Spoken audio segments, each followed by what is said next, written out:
Page 630। Divya कर्म। वह कर्म मन के बनाए किसी नियम या मानवीय मानदंड से तय नहीं किया जा सकता, क्योंकि उसकी चेतना मानवीय विधान और सीमाओं को पार कर दिव्य स्वतंत्रता में पहुंच गई है। बाहरी और क्षण भंगुर के शासन से निकलकर आंतर और नित्य के आत्म शासन में तथा सीमित के बंधनकारी रूपों से परे हटकर अनंत के मुक्त आत्म निर्धारण में प्रविष्ट हो जाती है। वह चाहे जैसे भी रहता और कर्म करता, गीता कहती है वह मुझ में ही रहता और कर्म करता है। गीता क्या कहती है? However he lives and acts in me. और इस पे श्री अरविंदो की कमेंट्री बड़ी जबरदस्त है। मनुष्यों की बुद्धि जिन नियमों को स्थापित करती है वे मुक्त आत्मा पर लागू नहीं हो सकते।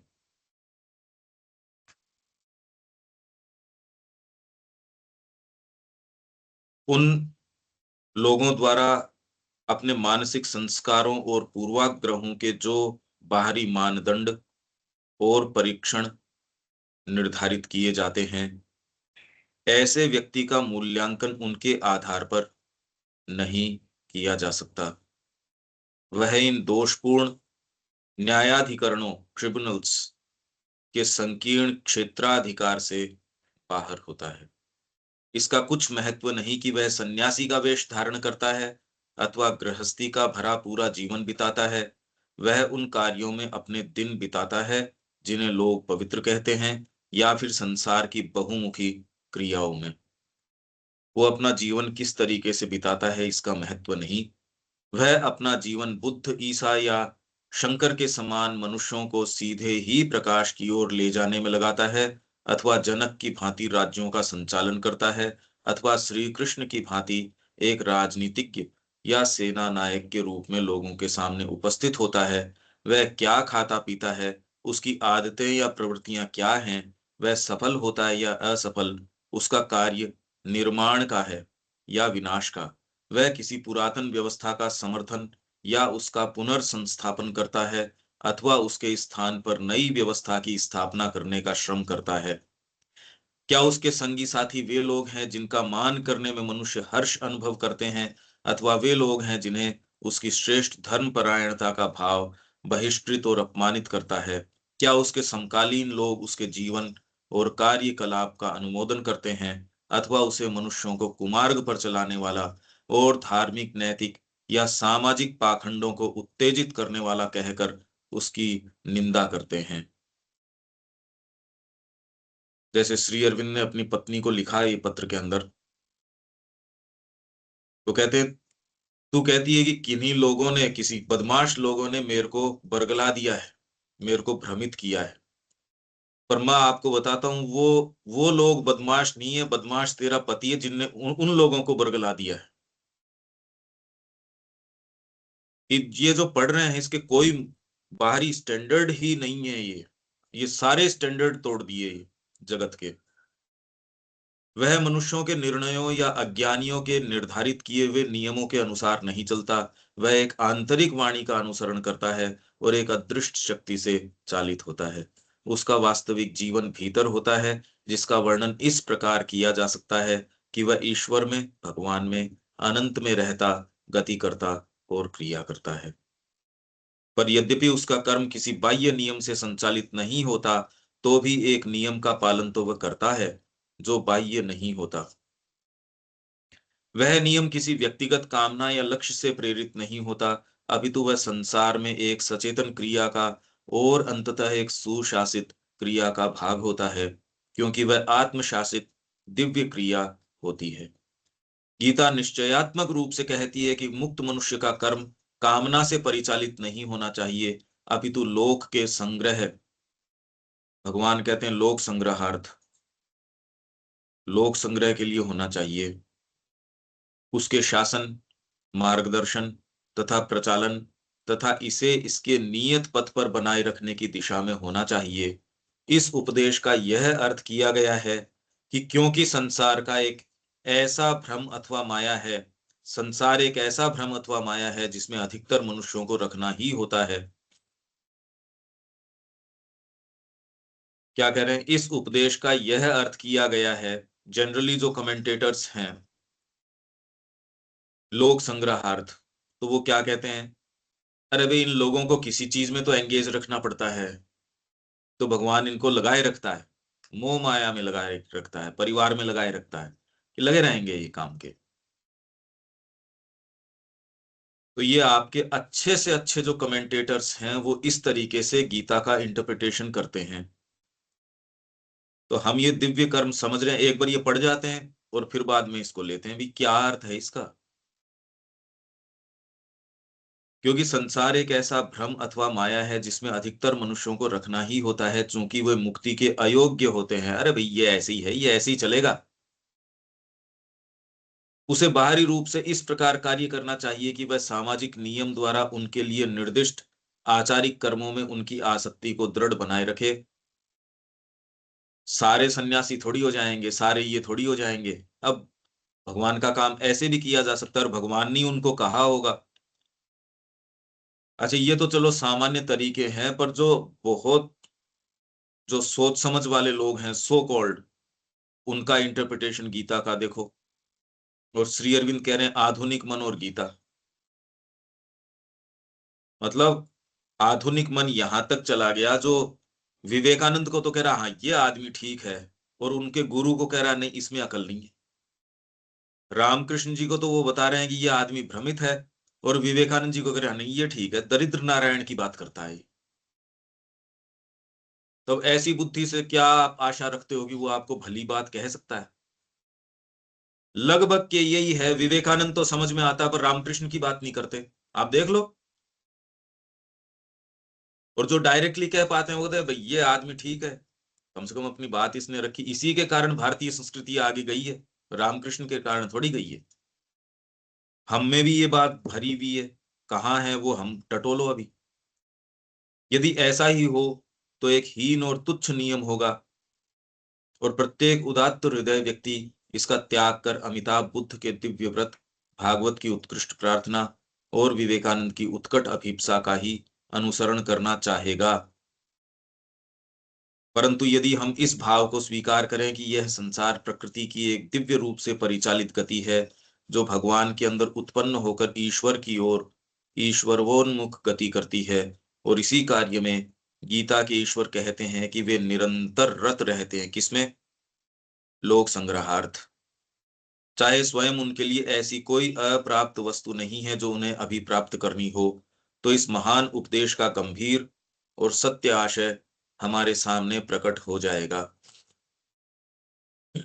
उस दिव्य कर्म में भाग लेना और संसार में ईश्वर के लिए जीना ही कर्मयोग का विधान है, वो होगा। और कोई कर्मयोग नहीं हो सकता यहाँ और संसार में। और किस लिए आप कर रहे हो काम? लोक संग्रहार्थ। अर्जुन को भगवान अपना खुद का उदाहरण देते हैं कि अर्जुन, मेरे को यहाँ कोई चीज की कामना नहीं है, तो भी मैं अपने आप को कर्मों के अंदर संलिप्त रखता हूं, मैं रत रहता हूं। पर ये एक ऐसी चीज है जो गीता सामने लेके आ रही है, श्री अरविंद के अलावा लेके नहीं आ रहे। इसी को नॉर्मलाइज करने या अपने स्तर पे लाने के लिए आप गीता से वो कहलवा रहे हो, हर जगह, हर जगह वो कहलवा रहे हो जो जो आप कहलवाना चाह रहे हो, वो गीता के मुंह से आप कहलवा रहे हो, और उसको कर्मयोग कह रहे हो। और संसार के में ईश्वर के लिए जीना और इसलिए इस प्रकार कर्म करना कि भगवान अपने आप को अधिकाधिक प्रकट कर सकें, और संसार अपनी अज्ञात यात्रा के चाहे जिस भी मार्ग से हो आगे बढ़ता हुआ दिव्य आदर्श के अधिक निकट पहुंच सके। यह कार्य वह कैसे करेगा, किस विशेष ढंग से करेगा, यह किसी सामान्य नियम के द्वारा निश्चित नहीं किया जा सकता। यह तो अंदर से ही विकसित या निर्धारित होगा। इसका निश्चय ईश्वर और हमारी आत्मा, परम आत्मा और व्यक्तिगत आत्मा के जो कर्म का यंत्र होती है, बीच की बात है। आपकी आत्मा और परमात्मा मतलब माँ और आपके बीच की बात है। मुक्ति से पहले भी अंतरात्मा, ज्यों ही हम इसके प्रति सचेतन होते हैं, हमारी अनुमति या हमारे अध्यात्मतः निर्धारित चुनाव का उद्गम बन जाती है। करणीय कर्म को सूचित करने के लिए गीता में जो शब्द प्रयुक्त हुआ है, उसकी व्याख्या अवश्य ही इस अर्थ में की गई है, कर्तव्यम कर्म, करणीय कर्म, कर्तव्यम कर्म। एक्चुअल में यदि गीता का बैकग्राउंड होगा और आप उसमें होंगे, तो कुछ कुछ ये बातें समझ में आएंगी। हम इसको पहली लाइन से फिर से लेंगे कि हमें फल का विचार किए बिना अपना कर्तव्य कर्म करना चाहिए, किंतु यह एक ऐसी धारणा है जो यूरोपीय संस्कृति की उपज है। जो आप जिसको सो कॉल्ड निष्काम करणीय कर्म, ड्यूटी, जो सेंस ऑफ ड्यूटी है ना आपका, जितना भी परिवार के प्रति, देश के प्रति, ये सेंस ऑफ ड्यूटी यूरोपीय संस्कृति की उपज है, जो आध्यात्मिक की अपेक्षा कहीं अधिक नैतिक है और अपनी अवधारणा में आंतरिक रूप से गंभीर होने की अपेक्षा कहीं अधिक बाह्य है। मतलब ये जो ड्यूटी का सेंस जो इतना है, इसके प्रति ड्यूटी, उसके प्रति ड्यूटी, ये बाह्य विचार है, आंतरिक और गंभीर विचार नहीं है। तो आंतरिक क्या है, इसको हम रख भी नहीं सकते, क्योंकि आंतरिक चीज आपको आंतरिक लगेगी नहीं। ये बड़ी सूक्ष्म चीज है। कर्तव्य जैसी किसी सामान्य बाह्य वस्तु का अस्तित्व ही नहीं है, ड्यूटी है ही नहीं कोई। अब ये तो श्री अरविंद का है सीधे सीधे, ड्यूटी होती ही नहीं, ये तो कह रहे हैं ना। कर्तव्य जैसी किसी सामान्य बाह्य वस्तु का अस्तित्व ही नहीं है। हमारे सामने तो केवल वे कर्तव्य होते हैं जो प्राय परस्पर विरोधी होते हैं। परिवार का करो और परिवार और देश के बीच में हो, देश और नैतिकता के बीच में हो, नैतिकता या गुरु के प्रति कोई आपकी कोई प्रतिबद्धता उसके बीच में हो, कुल धर्म के बीच में हो, आत्मा के बीच में हो, पर किसको कहो आप, ये कर्तव्य हमारे परिवेश, ये बता रहे हैं ना, हमारे सामाजिक संबंधों और हमारी बाह्य जीवन स्थिति से निर्धारित होते हैं। जिसको आप ड्यूटी कहते हो, ये कौन निर्धारित करता है? परिवेश, सामाजिक संबंध और बाह्य जीवन की स्थिति। अपरिपक्व नैतिक प्रकृति को सुधारने, ड्यूटी केवल पशु के ऊपर लागू होती है बस। जब तक आप पशु हो तब तक ड्यूटी का विचार बड़ा इंपॉर्टेंट है। पर यदि अभी भी आप कह रहे हो, तो आप कहाँ अपने आप को मान रहे हो? वो देखो, अपरिपक्व नैतिक प्रकृति को सुधारने तथा स्वार्थपूर्ण कामना के कर्म को निरुत्साहित करने वाले प्रतिमान की स्थापना करने में ये भारी महत्व के हैं। ड्यूटी जो है बहुत इंपॉर्टेंट है, पर किसके लिए? ये पहले ही कहा जा चुका है कि जब तक अभिप्सु के पास कोई आंतरिक प्रकाश नहीं होता, तब तक उसे उस सर्वोत्तम प्रकाश के अनुसार ही चलना होगा जो उसे उपलब्ध है। और इसमें कर्तव्य कोई सिद्धांत, कोई निमित्त या ध्येय उन प्रतिमानों में से हैं जिनकी वह कुछ काल के लिए स्थापना तथा अनुसरण कर सकता है।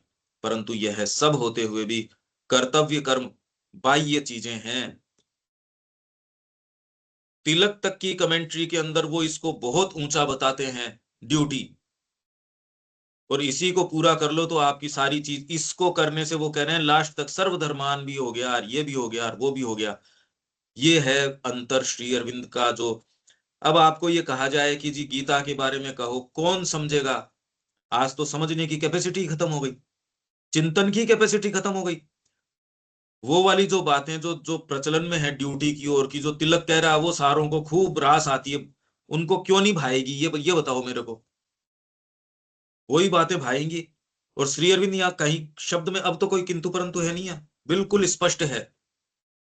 तो कर्तव्य कर्म बाह्य चीजें हैं, आत्मा की वस्तु नहीं। और ये इस पर पथ में कर्म के चरम मानक नहीं हो सकते। तो अगर आप उसी से बंधे हो तो इस पथ में और उसमें कोई, अब कोई इसमें तालमेल हो सकता है क्या? ये तो स्पष्ट है मेरे ख्याल से। यह सैनिक का कर्तव्य है कि जब उसे आह्वान प्राप्त हो तो वह युद्ध करे, यहां तक कि अपने बंधु बांधवों पर भी गोली चलावे। अब क्लैश ऑफ ड्यूटी हो गई ना भाई। परिवार का कर्तव्य है और देश का कर्तव्य है। देश का कर्तव्य कौन से तो सर्वोपरि मानते हो आप? क्लैश ऑफ ड्यूटीज और क्लैश ऑफ धर्मास हो गई। यही चीज अर्जुन के सामने थी। इसको यदि आप पदार्पण करोगे तो माँ और इसके बीच में जो क्लैश है वो अभी आपके चयन पे निर्भर करता है। क्या आप ये कह सकते हो नहीं, ये नहीं, केवल माँ? यहां गड़बड़ हो जाएगी। तो ये यदि पाला शिफ्ट करने में मैं हिचकिचा रहा हूं तो अभी दिव्य कर्म शुरू नहीं हो सकते। ठीक है, ये रखने में भी इस तरीके से जो ये ड्यूटी की बात आई, पर ये दिव्य कर्म, इसलिए दिव्य कर्म की कहते तो हैं, होता नहीं है, परंतु ऐसा या इससे मिलता जुलता और कोई मानदंड मुक्त पुरुष पर लागू नहीं किया जा सकता। मुक्तस्य कर्म जो गीता कह रही है, या दिव्य कर्म, हमने पढ़ लिया और हमने सोच लिया और हम ये कर लेंगे, इससे कभी आप इसको लागू कर ही नहीं सकते। जस्ट इसका विचार करते रहो, आपके मन में क्या क्या चीजें आती है वो देखो। क्योंकि मैं कोई चीज के निर्णय से श्रिंक करता हूं इसलिए वहीं तक दिव्य कर्म को उतार लाऊं, ये नहीं हो सकता। कि मैं श्रिंक करता हूं इसलिए दिव्य कर्म की जो डेफिनेशन है वो मेरे तरीके से मैं उसको फ्रेम कर लूं, ये तो नहीं हो सकता। ये तो अनफिलोसॉफिकल और अनएथिकल बात हो गई कि मैं कोई चीज नहीं कर सकता तो मैं उसको डिफाइन ही वैसे कर दूं जैसे मेरे को सुविधा हो। ये तो बात नहीं हो सकती। वहीं दूसरी ओर प्रेम या करुणा रखना, हमारी सत्ता के उच्चतम सत्य का अनुसरण करना और भगवान के आदेश का पालन करना कोई कर्तव्य नहीं है, ये कोई ड्यूटी नहीं है। ये चीजें तो जब प्रकृति भगवान की ओर ऊपर चढ़ती है वैसे वैसे उसके धर्म है, करने का काम ही यही है। एक आत्म स्थिति के से कर्म का प्रवाह है, आत्मा का उच्च सत्य है। कर्मों के मुक्त कर्ता का कर्म आत्मा से निश्रित इस प्रकार का प्रवाह ही होना चाहिए। यह भगवान के साथ उसके आध्यात्मिक मिलन के स्वाभाविक परिणाम के रूप में उसे प्राप्त होना चाहिए, अथवा उसके अंदर प्रकट होना चाहिए, न कि मानसिक विचार एवं संकल्प और व्यावहारिक बुद्धि या सामाजिक भावना की किसी उन्नायक रचना से निर्मित होना चाहिए। इनके अलावा आपके पास है भी क्या? मानसिक विचार किससे नहीं होना चाहिए ये आपके अंदर, और किससे होना चाहिए? भगवान के साथ उसके आध्यात्मिक मिलन के स्वाभाविक परिणाम के रूप में प्राप्त होना चाहिए, अथवा अंदर प्रकट होना चाहिए। कैसे नहीं होना चाहिए? मानसिक विचार के रूप में। मानसिक विचार के रूप में आ गया वो नहीं। संकल्प और व्यावहारिक बुद्धि, प्रैक्टिकल तो ये है। अच्छा, आप यदि विश्व में देखो नई चीज ही उन्होंने की है जिन्होंने उस समय के सेंस ऑफ प्रैक्टिकलिटी को अलग रख दिया, और उन्होंने कहा वो तो मैं तो वो करूंगा जो भीतर से बात आ रही है। अच्छा, ये हमने देख लिया पर ये हम नहीं कर पा रहे। आप ये देख रहे हो जिन्होंने भी, अगर श्री अरविंद वो काम नहीं करें जिस समय वो कर रहे थे, उस समय बिल्कुल पागलपन का काम था। वो तो अपनी पत्नी को लिख रहे हैं मेरे 3 पागलपन। जिस समय जिन्होंने भी वो बात कही, even hello sisters Vivekananda ji को कह रहे हैं आपको ये यहां मार डालेंगे, आप जिस तरीके की बातें कर रहे हो आपको जिंदा नहीं छोड़ेंगे। अगर विवेकानंद जी वो बात कहने से चूके जो उस समय वो बड़ी अजीब लगती थी, वहां खड़े होके कहे कि मैं हिंद महासागर या प्रशांत महासागर का सारा कीचड़ तुम्हारे मुंह पे फेंकूं, तो भी मैं 10वें हिस्से का वो काम नहीं करूंगा जितना कीचड़ तुमने नुकसान हमारी संस्कृति का किया है। क्या चाहिए ये कहने के लिए? 10-5 लोगों की सभा में भी आप अपनी बात नहीं कह पाओगे। अगर सामने ऐसे लोग हैं, वैसे ही मोल्ड हो जाओगे। मैंने तो देखा है, तुरंत व्यक्ति कहता है नहीं नहीं, यहां अगर पैसे लेने हो ना अपने को, ये दिखाओ हम चैरिटेबल एक्टिविटी करते हैं, हम औषधालय भी चलाते हैं, हम ये भी करते हैं। अरे यार, बातें क्या कर रहे हो? तुरंत ही डिफीट करते हैं कि नहीं हम दिव्य जीवन की बात कर रहे हैं यहाँ। पर ये लगता है यार, ये इस बात से कौन पैसे देगा? ऐसे प्रोजेक्शंस दिखाओ जिसके लिए लोग प्रभावित हों। साधारण जीवन में व्यक्तिगत, सामाजिक या परंपरागत निर्मित नियम, मानक या आदर्श ही मार्गदर्शक होता है, परंतु जब एक बार आध्यात्मिक यात्रा शुरू हो जाए तो इसके स्थान पर आंतरिक जीवन यापन का एक ऐसा बाह्य एवं आंतरिक नियम या प्रणाली प्रतिष्ठित करनी चाहिए जो हमारी आत्म साधना के लिए तथा हमें स्वतंत्र एवं पूर्ण बनाने के लिए आवश्यक हो। एक ऐसी जीवन प्रणाली जो हमारे अनुसृत पथ के उपयुक्त या आध्यात्मिक मार्गदर्शक और शिक्षक, गुरु के आदिष्ट हो, अथवा हमारे अंतस्थ पथ प्रदर्शक से निर्दिष्ट हो। लेकिन आत्मा की अनंतता और स्वतंत्रता की अंतिम अवस्था में सभी बाहरी मानक बदल दिए जाते हैं या अलग रख दिए जाते हैं, और केवल उन भगवान के प्रति सहज और सर्वांगीण आज्ञाकारिता शेष रह जाती है। ये है, इसके अलावा दिव्य कर्म नहीं हो सकता। आपकी बोली में फर्क आ जाएगा, मैं आपको कहूंगा उससे मिलने जाओ, पर ध्यान रखना उससे अपने को बिगाड़ना नहीं है। अब आप जानते हो आपकी डीलिंग में फर्क आ जाएगा ना इस बात से। आप अब शब्द तो काम में ले रहे हो, पर इस कंसिडरेशन से कि मैंने यदि आपको एक कोई संकेत कर दिया मीटिंग से पहले, या उसकी प्रकृति के बारे में कह दिया कि ये तो बड़ा ऐसा ही आदमी है, ये नैतिक आदमी नहीं है, अगर मैंने आपको कुछ भी कह दिया और आपके जरा सा भी कोई प्रेजुडिस उसके प्रति या कोई भी आप लेके चले गए, आपके शब्दों में वो कैसे प्रवेश करता है, कोई भी विचारवान व्यक्ति इस चीज को समझ सकता है। तो यदि भगवान के अलावा या इसके अलावा जीवन में हल्का सा भी कुछ हो, हम तो हल्का सा की तो बात ही नहीं है, तो मेरे को ये बताओ क्या ये आपके जीवन को वास्तव में जो माँ चाहती है वैसे जीवन जीने देगा? भाई इस चीज को लागू करके देखो ना, आप कुछ नहीं कर पाओगे। तो इसलिए माँ की शिक्षा कौन करवाने के लिए एलिजिबल है? आपने इसके अंदर यदि अपने शरीर का भी कोई यो सुन लिया, अरे इसको थोड़ा आराम दे देते हैं, और कोई दूसरी चीज सुन ली, इसलिए यहां ब्रह्मचर्य का सिद्धांत जो था ना, ब्रह्मचर्य खाली ये नहीं कि आप कोई संतान उत्पत्ति की क्रिया नहीं कर रहे, फिर तो यहां हम लोग बैठे कैसे होते? भाई ऋषियों ने ये क्रिया न करी होती तो आज उनकी संतानें यहाँ बैठी कैसी होती? ये अर्थ नहीं हो सकता। पर आपके पास कर्म करने के हमेशा ही अलग अलग स्तर होते हैं, लेवल्स होते हैं। आप अपनी सेंस ऑफ प्रैक्टिकलिटी घुसाते हो, या मैं माँ के लिए करता हूं, आप महसूस कर सकते हो कि उसमें एक में आपकी शक्ति स्खलित हो गई, मतलब बिखर गई। और जब आप अपने आप को रख के ना, अरे थकान हो गई, पर आप लाइट में भी रेस्ट कर सकते हो, और एक अपने आप को तामसिकता में भी डाल सकते हो, ये दोनों चीजों का हम जानते हैं। आर्य वो है जो हम हमेशा अपने आप को इसमें नीचे नहीं गिरने देता, वो स्खलन नहीं होने देता, और केवल उन भगवान के प्रति सहज और सर्वांगीण आज्ञाकारिता शेष रह जाती है जिनके साथ हम ऐक्य भाव में होते हैं, और रह जाता है वह कर्म जो हमारी सत्ता और प्रकृति के सर्वांगीण आध्यात्मिक सत्य को सहज रूप से परिपूर्ण करता है। यह है दिव्य कर्म। दिव्य कर्म की बात हो गई है। इसमें कर्म के बारे में जब हम विचार करते हैं, गीता खुद कह रही है कि गहन है इसकी गति, कर्म की गति। क्या कर्म है क्या अकर्म है, हे अर्जुन, इसके बारे में योगी भी जो हैं वो मोहित हैं, भ्रमित हैं। आपके इसके बारे में क्या इंट्यूशन आती है दीपक? फिर अपन एक एक लाइन शुरू से शुरू कर देते हैं।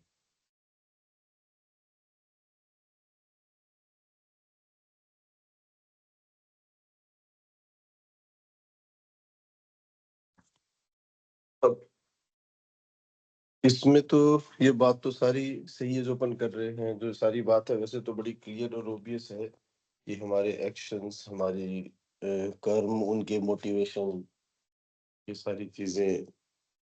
अब इसमें और डिटेल में तो क्या बताऊं, तो वो सारी चीजें तो जैसे भी अपन उदाहरण दे रहे थे कि हमारे एटीट्यूड चेंज होते हैं बात करते टाइम पे। तो क्योंकि चूंकि ये अज्ञान मंदता का सिद्धांत इसके जड़ में है, और व्यक्ति की दृष्टि केवल और केवल बाहरी अपीयरेंसेस के ऊपर डिपेंड करती है, और उन्हीं के ऊपर केंद्रित रहती है, और उसी के आधार पे हमारे सारे एक्शंस और वो चलते रहते हैं। ये दृष्टि ही चेंज करने की, मतलब इसके पीछे एटीट्यूड जो है वो अपना समझने की बहुत आवश्यकता है, क्योंकि बाकी तो आदतें हैं, वो आदतों की कोई बात नहीं है, कोई नहीं, क्या है उसकी कोई बात नहीं है। हर व्यक्ति की, हर समाज की, हर देश की, हर काल की अपनी अपनी आदतें, अपने पैरामीटर्स, जीवन को जीने के, मोरालिटी के, उनके सबके अपने अपने अलग अलग हैं। बिल्कुल सही बात है। आप ये पाओगे बारी मानक ही नहीं है कोई, एज बाहरी सच कोई स्टैंडर्ड नहीं, कोई स्टैंडर्ड नहीं है भाई, कोई मतलब कोई कोई मानक सुबह नहीं है। जल्दी उठता है या नहीं उठता है, या खाने में क्या खा रहा है, या सोने में क्या कर रहा है, मतलब वो कोई स्टैंडर्ड नहीं है। हाँ, अपनी जो लाइसेंसियस नहीं हो सकता ये हाँ, एक्चुअल में लाइसेंस ये नहीं हो बात सकता। जो है, हाँ, ये कहने में बहुत ज्यादा नुकसान हो जाता है। हाँ, ये बात एकदम नुकसान सही है। बहुत। बात सही है।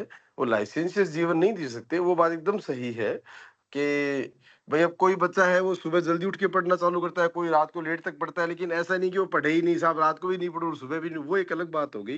लेकिन हर व्यक्ति का एक हालांकि अपना खैर इसमें बैकग्राउंड। उठने बैठने में तो माँ जो कह रही है वो अल्टीमेट है, इसलिए हमको तो एक बहुत बैलेंस के साथ ये बात कहनी चाहिए हाँ, सही इसमें। बात है, सही बात है। हाँ, अल्टीमेटली मैं ये पाता हूं, यदि आपकी, जो आपने अभी कहा कि एक्सटर्नलाइज्ड ऑर्डर ऑफ थिंग्स में ही दृष्टि है, तो दिव्य कर्म नहीं हो सकता। वो ही सबसे पहले you must dissolve that faith, जो एक्सटर्नल चीजों को ही देखता है, जो श्री अरबिंदो इसके अंदर सिंथेसिस में कह रहे हैं, और उस फेथ को ले जाके जब तक भीतर नहीं रखते, मतलब आपकी दृष्टि यदि ये है, तो भले आप अष्टांग योग करो, तो बाहरी मानक इसके नहीं है। ये बिल्कुल फिट बात है। एक और ये कॉमन ये सूत्र के आप, बारे में इसको समझ सकते हैं, एक कॉमन सिद्धांत इसका देख सकते हैं। हर व्यक्ति में माँ नजर आती हो, हर एक चीज में उसका, हर घटना में उसकी वर्किंग नजर आती हो, वैसे मेंटली नहीं। मेंटली तो आप फॉर्म से कर सकते हो, लेकिन शुरुआत तो मेंटली ही विचार के रूप में ही करना पड़ेगा। शुरुआत हम जब कर रहे हैं, जहाँ पर जो हमारी स्थिति है उससे अब आगे जाना शुरू करते हैं, तो जो हमारी आज स्थिति है वहीं से ही आगे जाना शुरू करेंगे। तो पहले तो एक विचार के रूप में इसको रखेंगे, फिर घटनाओं को इस तरह से समझा कि भाई हाँ, इसके पीछे माँ ही सब कुछ कर रही है। सिंसियरली वो बात समझ में आनी थोड़ा मुश्किल है। नहीं तो क्या होता है कि अपना जो काम अपने से नहीं होता, वो तो सब माँ कर रही है, और जहाँ पर हमारी करने की कैपेसिटी है, बेटी का ब्याह करना है, तब सारे काम खुद करेंगे, तब माँ नहीं करेगी, तब नरसिंह मेहता वाला हाँ एटीट्यूड नहीं आएगा, तब हाँ हाँ। हुंडी लिख दी नहीं, साहब पर हमने हम तो सब। इसके फंडामेंटल्स में प्रवेश कर रहे हैं कि दिव्य कर्म जो है, गीता से ही देखो, ये ले लेते हैं गीता क्या कह रही है। आप ये देखो एक सेकंड, हिंदी कमेंट्री में इसकी खोल देता हूं, क्योंकि इंग्लिश वाली है मेरे सामने, मैं हिंदी खोलता हूं। एक्चुअल में आप इसके ऊपर विचार करो कि, क्योंकि ये जीवन की सबसे मूलभूत गुत्थी यही है कि करें क्या, कौन से वाले को दिव्य कर्म कहें और कौन से वाले को दिव्य कर्म नहीं कहें। ये बहुत बड़ी गुत्थी है। आप चिंतन करोगे तो कोई बात इसमें बनेगी। ये एक सेकंड देखो,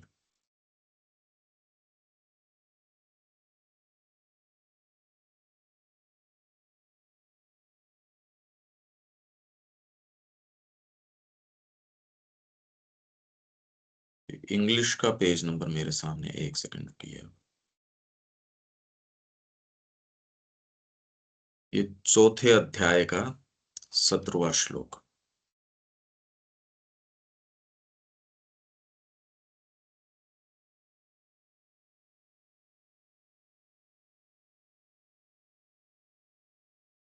इसके अंदर ये जो चर्चा है, मैं ये समझता हूं कि वैसे इसको पढ़ लिया तो ये किसी को एज सच दिक्कत नहीं है, पर यदि इसको खोलते हैं तो इसमें हमारा वेरी एग्जिस्टेंस और जिस आधार पे अभी हम कर्म कर रहे हैं वो सारा क्वेश्चन में आ जाएगा।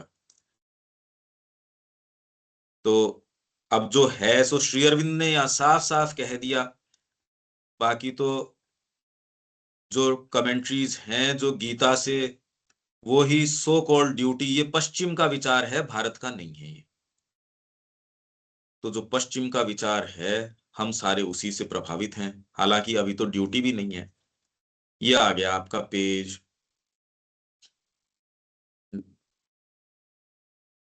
इसमें ये देखो, ये आपकी स्क्रीन के ऊपर होगा ना।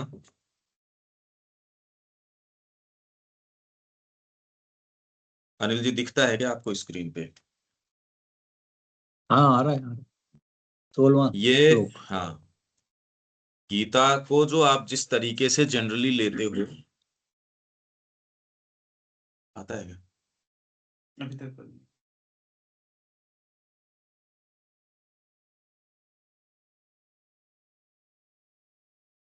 ये चौथा अध्याय है, और चौथे अध्याय के अंदर 16वें में क्या कह रहे हैं, किम कर्म किम अकर्मेति, क्या अकर्म है? कवयोपि अत्र मोहितः, कवि भी, कवि मतलब दृष्टा, ऋषिगण और ज्ञानी पुरुष भी इसके अंदर भ्रमित हैं। और किसी की बात छोड़ो, गीता क्या कह रही है? किम कर्म किम अकर्मेति, किम अकर्म इति कवयोः अपि अत्र मोहितः, तत्ते कर्म प्रवक्ष्यामि यत् ज्ञात्वा मोक्ष से शुभात्। उस कर्म को मैं तेरे को बताऊंगा जिसे जानकर यत् ज्ञात्वा मोक्ष से शुभात्। कर्म क्या है और अकर्म क्या है, इस विषय में कवि, ऋषि अथवा ज्ञानी पुरुष भी भ्रांत एवं मोहित है। उस कर्म को मैं तुझे बतलाऊंगा जिसे जानकर तू संपूर्ण अनिष्टों से मुक्त हो जाएगा। आप कोई भी कर्म शुरू कैसे करते हो, पहले तो इस पे आओ। अनिल जी, कैसे कर्म शुरू करते हो? कर्मों का उत्प्रेरण किससे होता है?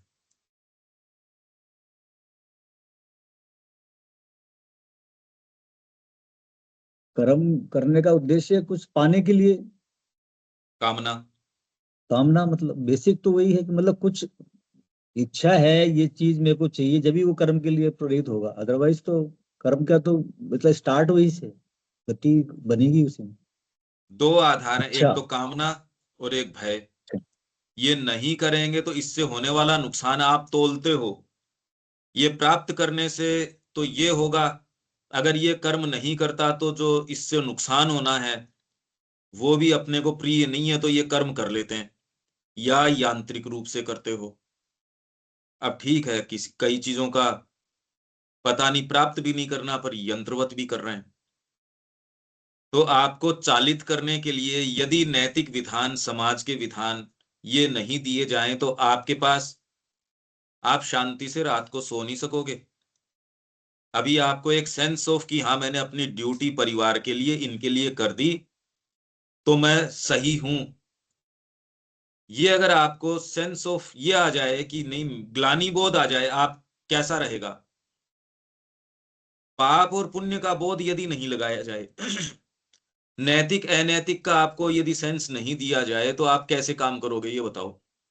आप जस्ट सोचो। अभी अभी ये प्रश्न अराइज नहीं होता क्योंकि एक सर्टेन फ्रेमवर्क दिया गया है और उसमें हर व्यक्ति अपने अपने तरीके से जैसा भी ज्यादा कर लेता है या कम कर लेता है। कोई पार्ट ऐसा है जो धर्म से भी जुड़ा हुआ है, उतना उसके लिए जरूरी है, उतना वो भावना का पोषण भी करता है, उससे ये सेंस है मैं किसी चीज से जुड़ा हूं, सेंस ऑफ सोलेस आता है उसको, एक सांत्वना मिलती है कि भगवान भी मेरे को देख रहा है।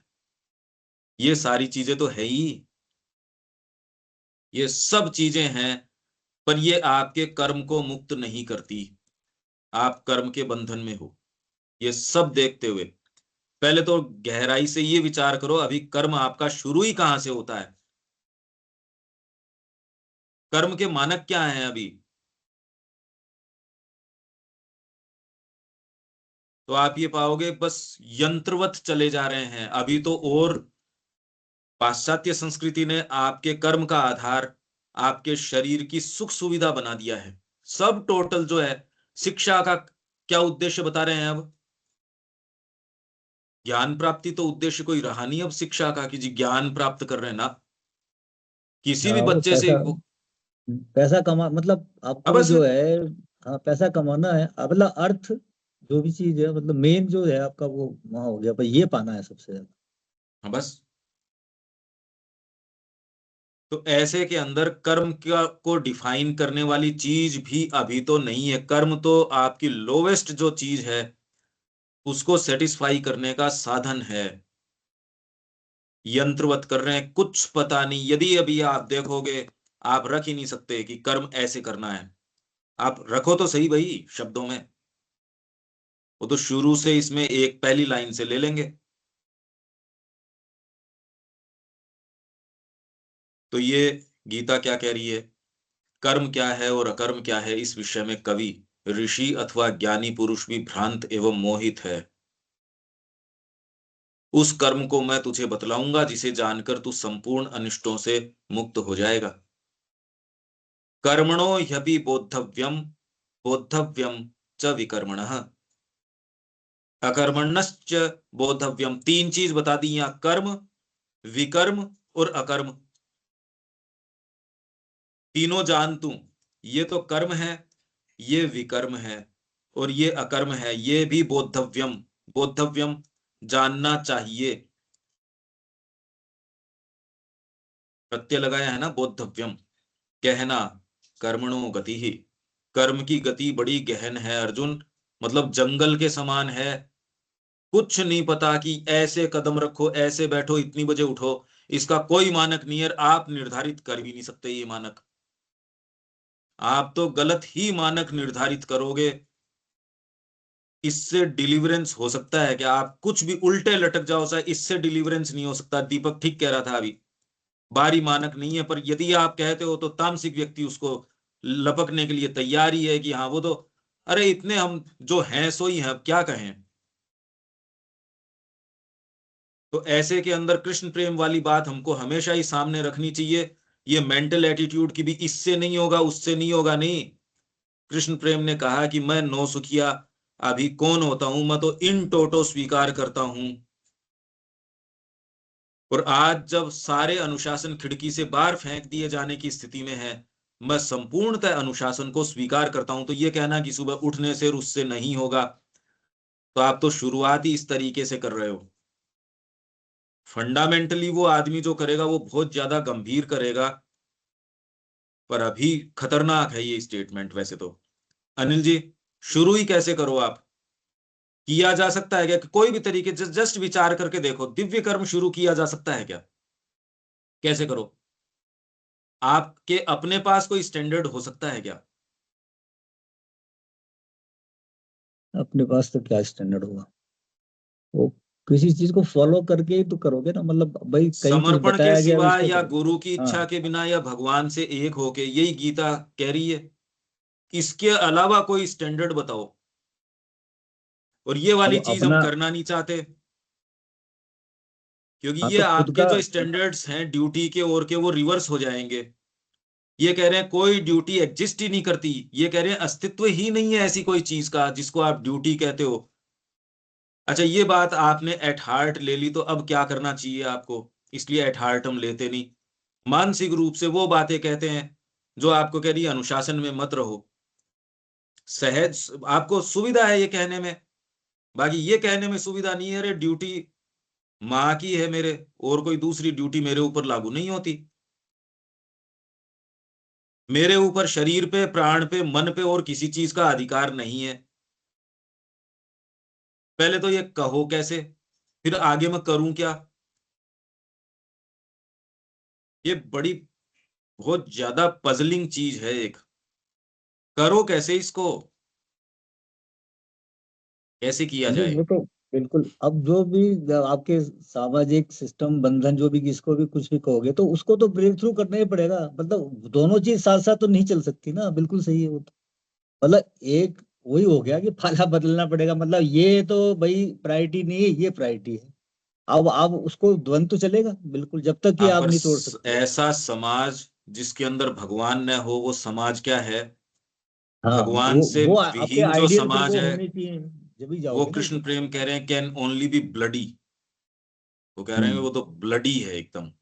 ऐसा समाज या ऐसा मनुष्य जो भगवान से या अपने इष्ट से विहीन हो, दैट इज ब्लडी। ये पहले भी एक बार मैंने आप लोगों को ये दिया था, हाँ हाँ, बिल्कुल देखा था। क्लियर है ये। बिल्कुल। आपका समाज जिंदा नहीं रह सकता। वो तो सोच रहा है इन मानकों के आधार पे समाज चल रहा है, समाज चल रहा है किसी और दूसरी चीज से। हम जो जो ड्यूटी की जो बीन बजाते हैं वो है भी नहीं, ये भी नहीं है। पर मैं ये पा रहा हूं कि ये चिंतन की अभी एक की स्थिति नहीं है। एक जना विचार करने के लिए तैयार नहीं है, खाली सुविधाजनक तरीके के स्टेटमेंट देता है, अपनी बागडोर देने से वो कतरा रहा है। जिस आइडियल को चेरिश करते हो, यदि करते हो, क्या देने का मादा रखते हो क्या उसको? अगर नहीं रखते तो वो चेरिश करते नहीं आप उस आइडियल को। झूठी बातें हैं सब। यही दिव्य कर्म की बात करेंगे, बहुत पेनफुल है। देखो ये करनी चाहिए या नहीं करनी चाहिए मैं नहीं जानता, पर समस्या तो यही है। क्योंकि अगर आपको ये कहेंगे ऐसी ड्यूटी, श्री अरविंद कह रहे हैं ड्यूटी एग्जिस्ट ही नहीं करती, तो अब आपको क्या करना चाहिए?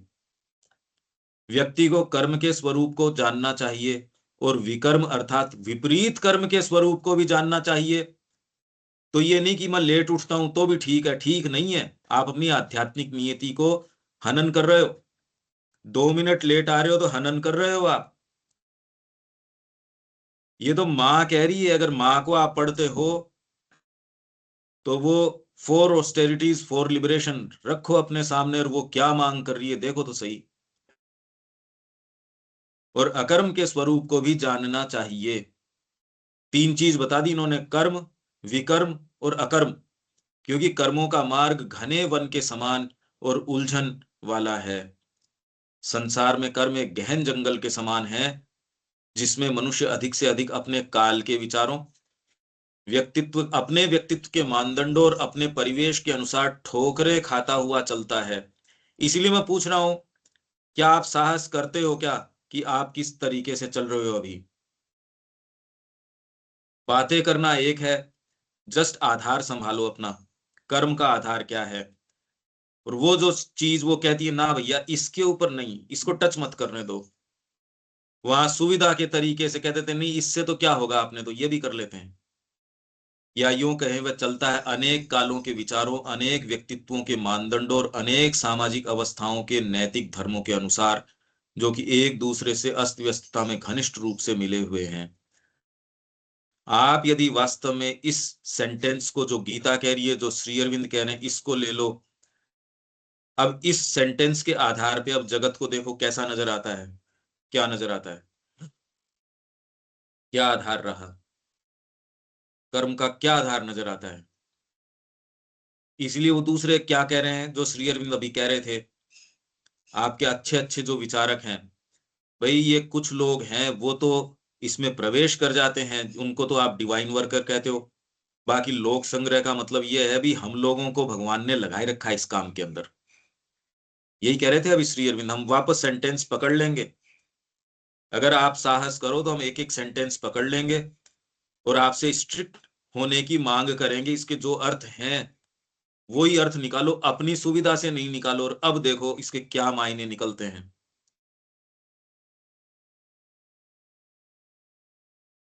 तो यूं कहें कि वो चलता है अनेक कालों के विचारों, अनेक व्यक्तित्वों के मानदंडों, अनेक व्यक्तित्व के मानदंड हैं। आप अपने तरीके से थोड़ी कर रहे हो, मोल्ड कर रहे हो। अरे भाई पत्नी क्या कह रही है उस तरीके से मोल्ड कर लिया।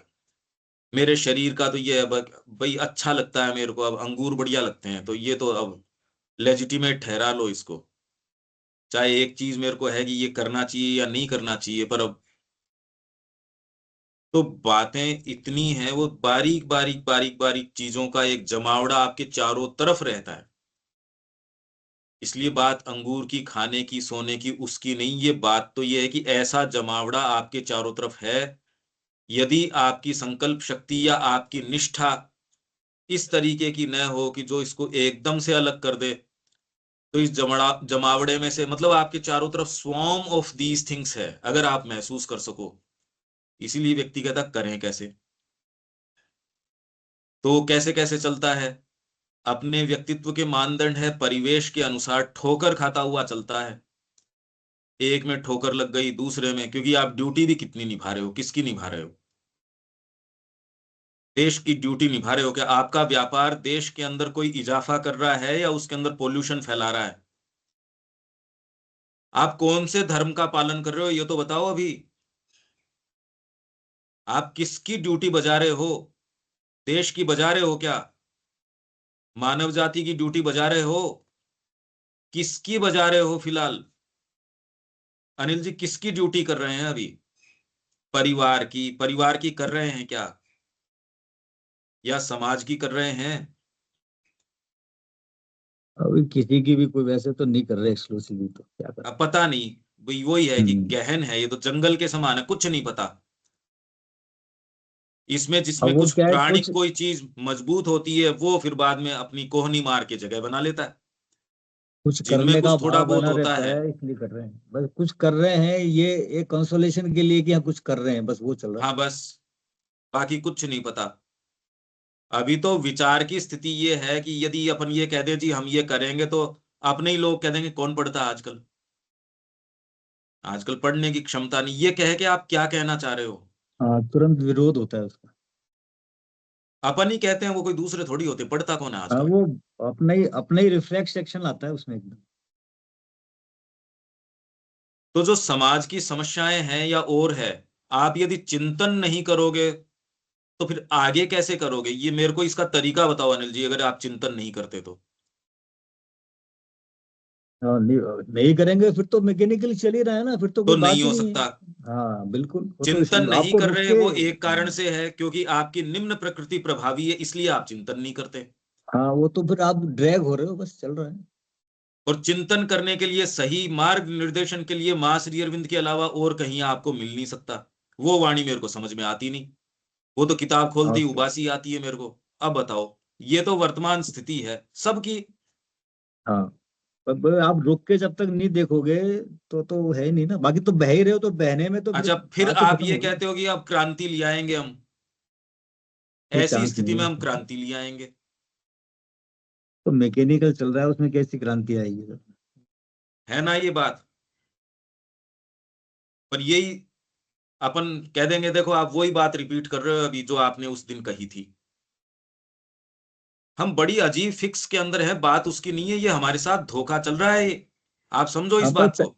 सच्चाई तो यही है, बिल्कुल सही। हमारी प्रकृति या हमारी चीजें हमारे साथ धोखा कर रही हैं। इसमें कोई बुरा मानने की बात नहीं, मेरी मेरे मेरे साथ कर रही है। इसलिए इसी के अंदर, गीता के अंदर ही कह रहे हैं कि अर्जुन को लेस अपार्ट गेज। अर्जुन को क्या कह रहे हैं? उसको एग्जिस्टेंस की प्रॉब्लम को लेस अपार्ट गेज, ये ना, ये रहा। We must acknowledge Kurukshetra. तो जीवन को कैसे देखना, सारी चीजें इसमें गीता में है, पर कोई पढ़े तब ना। अरे भी हम सारे मिल रहे हैं, बातें कर रहे हैं, पर उसमें कितनी गंभीरता रख पा रहे हैं देखो आप। इतने दिन में भी मूल मुद्दों में प्रवेश क्यों नहीं कर पा रहे? ये क्यों नहीं प्रश्न कर रहे हैं हम?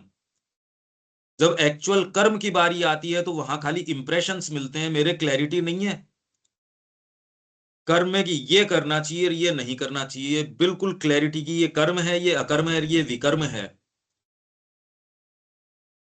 तो we must acknowledge Kurukshetra, we must submit to the law of life by death before we can find our way to life immortal. We must open our eyes with a less apart gaze than Arjuna's to the vision.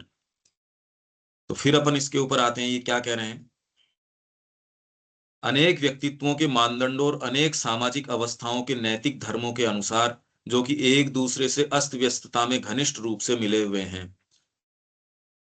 मेरा impression इसके अंदर बड़ा clear है। यदि आप अपनी निम्न प्रकृति को प्रश्रय देते हैं, सबसे पहले इसी भाग को मार डालेगी। आपका जो इंद्र है, उसी के ऊपर आच्छादन आ जाएगा, आपके पणियों वृत्रों इनके कारण। वेद ने ये प्रक्रिया बताई थी, वो आज उतनी की उतनी लागू है। यदि आप प्री मेडिटेटेड या सोच के इसके अंदर अपने आप को देते हो और जीवन में अनुशासन को, तो क्लैरिटी नहीं आएगी।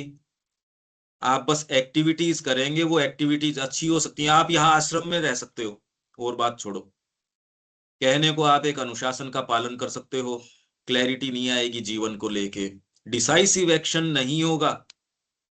कितने कितने लोग, हजारों लाखों लोग कर रहे हैं ये काम, और फिर भी ये कह रहे हैं ना, योगी भी इसके अंदर मुह्य है, वो भी मोहित हैं इस बात को। क्यों? क्यों है? सामान्य आदमी की तो बात छोड़ो, क्यों है ये पक्की बात है कि आपके डिसाइसिवनेस कर्म के अंदर नहीं आएगी। और वो डिसाइसिवनेस किस चीज से आती है? आपकी निम्न प्रकृति को यदि आप प्रश्रय दे रहे हो, कोई दूसरी चीज की संभावना ही नहीं है, इसकी कोई संभावना नहीं है। तो मां कह रही है भैया समय पे आया करो, ये बात अच्छी नहीं लगती। तो आप चलते किस तरीके से हो? जहां आपके कामना का कोई चीज होगी वहां पहुंच जाओगे, उस तरीके से बना के बोलोगे, चाहे वो व्यक्ति काम का है नहीं है, वो सारे तरीकों से बोलोगे। जहां माँ का काम है वहां लाइसेंशियस तरीके से ले लेंगे हम। उसमें कितने हम सीरियस हैं वो देखो। ये अदरवाइज ये जो कड़ी है कर्म की, अकर्म की, विकर्म की, दिव्य कर्ता हम नहीं हो सकते। डिवाइन वर्कर क्या होता है और उसके लक्षण क्या हैं, इसमें लक्षण भी बताए गए हैं। मैं वो सारे रेफरेंसेस अगर आप कहेंगे मैं इकट्ठे कर लूंगा कि दिव्य जो वर्कर है उसका लक्षण एक है समता, दूसरा ये, तीसरा ये, चौथा ये, सारे लक्षण गीता के अंदर ही हैं। और वो लक्षणों के को परिणाम के रूप में नहीं, वो तो सहज रूप से उसके साथ हो जाते हैं। वो कोई उद्देश्य नहीं है, आप उन उद्देश्यों के लिए जाते भी नहीं हो। तो एक दूसरे से अस्त व्यस्तता में घनिष्ठ रूप से मिले हुए हैं, जो अपने समस्त निरपेक्ष और अविनाशी होने के दावे के बावजूद भी तात्कालिक, ये सारे जो मानदंड हैं नैतिक धर्म, और ये जो आपके चाहे परिवार का हो, चाहे देश का हो, चाहे मनुष्य जाति का हो, चाहे समाज का हो,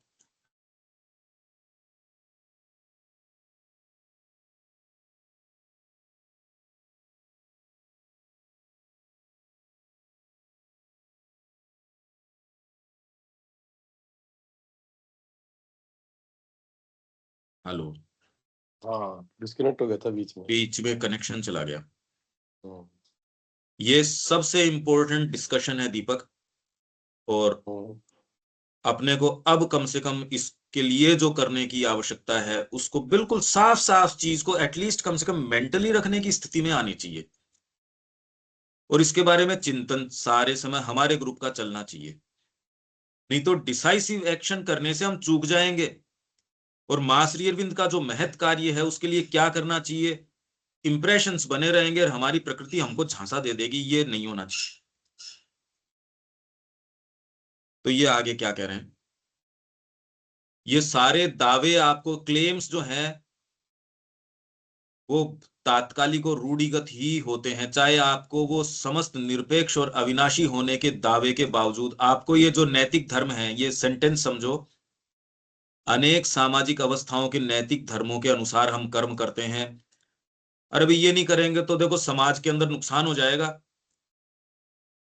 आपके सफलता के मानदंड हैं, दिव्य कर्मी उन सफलता के मानदंडों के हिसाब से नहीं चलता। उन नैतिक आदर्शों, धर्मों, उनको किसी को, यदि आप मनुष्य जाति को अपने सामने रखते हो, यदि वो कोई सा भी आप सामने रखते हो, ये करते ही आपका जो उद्देश्य है उसमें ब्रीच हो जाएगी। जैसे मैंने आपको ये कह के भेजा कि अपने को उससे बनाना है भाई, उससे ये डील क्रैक करनी है दीपक, ऑटोमेटिकली अब आपका जो भी आप कहने, तो अब आपके पास अनंत शब्द हैं पर वो कन्फाइंड हो गए वो अनंत शब्द। जैसे ही आप अपनी दृष्टि कन्फाइन करते हो किसी भी जगह है जो कि हो ही जाएगी, किसी भी तरीके से यदि आप इसको फॉर्मुलेट करते हो वो कन्फाइन हो जाएगी। जब तक निश्शेष रूप से अपने आप को मां के हाथ में नहीं देते, उस प्रक्रिया में जो भी अनुशासन जरूरी है वो है। इनफैक्ट अष्टांग योग उतना बड़ा अनुशासन आपके ऊपर लागू नहीं कर सकता जितना कि मां ने कहा ऐसी ऑस्टेरिटी आज तक धरती ने नहीं देखी। जो ऑस्टेरिटीज मां कह रही उसमें 4 ऑस्टेरिटीज फॉर लिबरेशन, वो ऑस्टेरिटी, क्योंकि वो तो साइकोलॉजिकल ऑस्टेरिटी है, वो कोई अपने आप को धूप में रख के तपाना नहीं है, ये तो 24 घंटे की ऑस्टेरिटी है। मां श्री अरविंद जिस ऑस्टेरिटी की मांग कर रहे हैं, धरती ने आज तक उस बात को उस तरीके से रखा ही नहीं। तो लाइसेंसियस जीवन न करना, न ये हो ही नहीं सकता। यदि आप इस बौद्धिक रूप से तो स्पष्ट सामने साफ साफ रखो, तो नैतिक धर्मों के अनुसार यदि आप रखते हो, किसी भी धर्म के अनुसार रखते हो, पर जब तक पशुता है नैतिक धर्म से आप पिंड नहीं छुटा सकते। आप नहीं कह सकते कि सुबह उठना जरूरी नहीं है या ये नहीं है, क्योंकि हम ये नहीं कह सकते हम उस स्टेज से ऊपर उठे। तो इसमें संयत तरीके से रखने का केवल मां की वाणी है जो बिल्कुल बैलेंस्ड तरीके से चीजों को रखती है। सुबह उठो और एक्सरसाइज करो, मां ने इतना इसके ऊपर दबाव दिया है, सारी चीज देखो आप वो क्या कह रही है मां। रात को समय से सो, क्योंकि एक घड़ी है, प्रकृति की एक घड़ी है। स्खलन हम कैसे कैसे करते हैं उनको पहचानो, उन वॉल्स को बंद करो, नहीं कितना भी आप भंडारण करो उधर से तो वो बिखर जाएगी। तो ब्रह्मचर्य का तात्विक सिद्धांत ये तो वहां कह रहे हैं ब्रेन ऑफ इंडिया के अंदर श्री अरबिंदो, जब नेशनल पॉलिसी ऑफ एजुकेशन जो है ना, वो जब वो कह रहे हैं, वो तो राष्ट्रीय शिक्षा पद्धति दे रहे हैं उस समय, और उसी समय वो बता रहे हैं कला का महत्व। ये सारी अर्ली कल्चरल राइटिंग में उनमें है ये। वो तो कोई स्पेशल नहीं बता रहे, वो तो राष्ट्रीय पद्धति में बता रहे हैं ये बातें। तो आपको जब मैं ये बातें कह रहा हूं तो आपको वो लेख अपने अपने समय से लेने चाहिए, और ये देखना चाहिए क्या हम गंभीर हैं इस विषय में। ये सारी चीजें श्री अरबिंदो ने लिखी है, पर हम उसको अभी पढ़ने की स्थिति में भी नहीं है, और उसकी जो मांग है वो तो खैर जो है सो है। तो ये जितने भी दावे, चाहे वो निरपेक्ष और अविनाशी होने के दावे चाहे कितने भी हों, हैं तात्कालिक, इमीडिएट और रूढ़िगत, और युक्तिपूर्ण होने का दिखावा करने के बावजूद ये आपको जितने भी दावे हैं, ये रैशनल कहते हैं, हम रैशनल हैं। जो आप जितने भी ड्यूटी के ओर के दावे कहते हैं, कर्म के जो भी दावे, वो दावा तो क्या कर, दिखावा तो किस चीज का करते हैं, युक्तिपूर्ण, रैशनल, बावजूद अशास्त्रीय और अयौक्तिक ही होते हैं। कॉमन सेंस है अपने आप को मां के हाथों में दे देना, और अंततः इस सब के बीच सुनिश्चित कर्म विधान के किसी महत्तम आधार और मूल सत्य को ढूंढता हुआ ज्ञानी अंत में अपने आप को इस चरम प्रश्न को उठाने के लिए बाध्य पाता है कि कहीं यह सारा कर्म और स्वयं जीवन भी केवल एक भ्रम तथा एक जाल फांस तो नहीं है। ये किसी ने विचार किया है क्या? क्या आपने विचार किया है इस विषय में? रविकांत जी, आप तो बहुत चिंतन करते हैं, क्या इस तरीके से विचार किया है? नहीं, इस तरह से विचार कभी नहीं किया कि दिव्य कर्म क्या है या कौन से कर्म करने चाहिए। बाकी वो तो है ही कि यज्ञ रूप कर्म करने चाहिए, तो आपने पिछली टॉक्स में सब बता दिया था कि ये चीज दिमाग में अच्छी तरह से आ गई है कि दान प्रतिदान के हिसाब से यज्ञ रूप कर्म करना चाहिए। बाकी दिव्य कर्म क्या है इसके बारे में तो यही है कि जैसा माता जी कह रही है वही करते जाओ, यही दिव्य कर्म है। इसके अलावा कभी विचार नहीं किया। नहीं, आप यदि कहें तो इसमें थोड़ा समय दें क्या, क्योंकि ये बिल्कुल ये जीवन की मूल गुत्थी यही है जो ये बात की जा रही है वो। नहीं, बिल्कुल समय ही इसको समय है। आप बताइए, जैसे हम सुनने के लिए तैयार हैं, बताइए। क्योंकि ये जो हमारे एस्टेब्लिश सारी चीजें हैं उसको बिल्कुल नष्ट भ्रष्ट कर देगा, ये आप मान के चलो, क्योंकि वर्तमान चीज आपको धोखा दे रही है। तो ये साहस हम कर सकते हैं क्या? हाँ बिल्कुल, मतलब इस पर डिस्कस कर सकते हैं। क्योंकि ये अगर यही जीवन चलेगा तो इसमें तो आशा नहीं है। इस तरीके से अगर चल रहा है तो उसमें कोई आशा तो मेरे को नजर आती नहीं। ये मैं अलग अलग रेफरेंसेस जितने मेरे अभी ध्यान में, उनमें भी अपने को थोड़ा समय लगेगा। इस रेफरेंस को आप और गंभीरता से, दीपक, इसके अपने पॉइंट्स बनाओ, और इसमें जो अपन धीरे धीरे धीरे धीरे चलते हैं, ये मूल चीज है, एक्चुअल चीज यही है कि ये शिफ्ट कैसे आ जाए। वो शिफ्ट आए बिना ये कर्मों का शिफ्ट नहीं आ सकता। पहले तो ये इस तरीके से हम देखना शुरू करें। यहाँ बिल्कुल साफ है, ये तो यहाँ अपनी कमेंट्री भी नहीं है, ये तो श्री अरबिंदो के हैं ओरिजिनल वर्ड्स। ये दिखावा मात्र करते हैं आपको युक्तिपूर्ण होने का, तो ये तो आपके सब टोटल जो आप जो देखते हो, जिससे हम प्रभावित हैं, जो सफलता के आज के मानक है, ये सब टोटल दिखावा है। क्या हम यहां तक पहुंचे हैं क्या? आपके गहरे क्षणों में तो पहुंचते हो, इसमें तो कोई फर्क नहीं है। अनिल जी ये साफ साफ कह रहे हैं श्री अरविंद की ये दिखावा करते हैं, ये दावा करते हैं यौक्तिक होने का, रैशनल हाँ, होने का, पर है बिल्कुल। बिल्कुल अशास्त्रीय। अच्छा, इसमें हाँ, सबसे ज्यादा नुकसान सामान्य जीवन तो जिसका है उसका है, जिसने कह दिया मैं आश्रम में या मैं माँ के निहित जीवन जी रहा हूं, उसका और ज्यादा नुकसान है। ये चर्चा मेरे ख्याल से ठीक रहेगी, पर आपको इसमें चिंतन करना होगा। ये पुस्तक आपके पास है, चौथे अध्याय का 16वां 17वां, ये और जो दिव्य कर्म की बात है, ये इसमें आप दिव्य कार्यकर्ता जो आप है ना, वो आप ये देखो। गीता वाली किताब है ना? है जी, हाँ, ये गीता वाली किताब है ना? हाँ, गीता पार्ट पहला, 1, हाँ पहला भाग कमेंट्री वाला। 288 पेज है, 288। हाँ, इसी की अब इंग्लिश और आएगी, बहुत जबरदस्त है ये। बहुत ही जबरदस्त है ये सारा डिस्कशन। तो यहाँ विराम देते हैं, कल मिलते हैं। बिल्कुल। जय श्री जय महाकाल। श्री राम। Yes.